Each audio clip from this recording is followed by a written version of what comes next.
by my size, do you?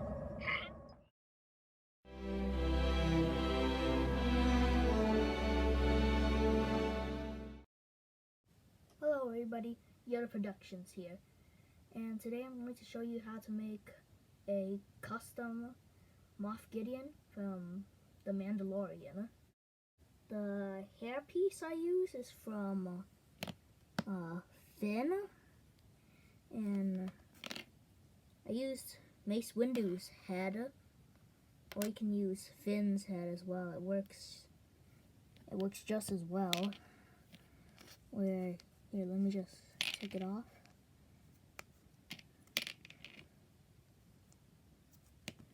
It works just as well, but I just feel Mace Windu's head he has just more of a stern face, which gives it more of a Moff Gideon style.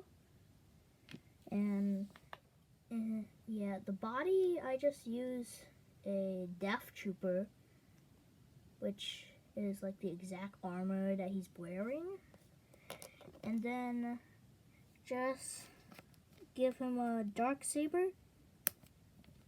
and then you're all good. There you go, custom Moff Gideon.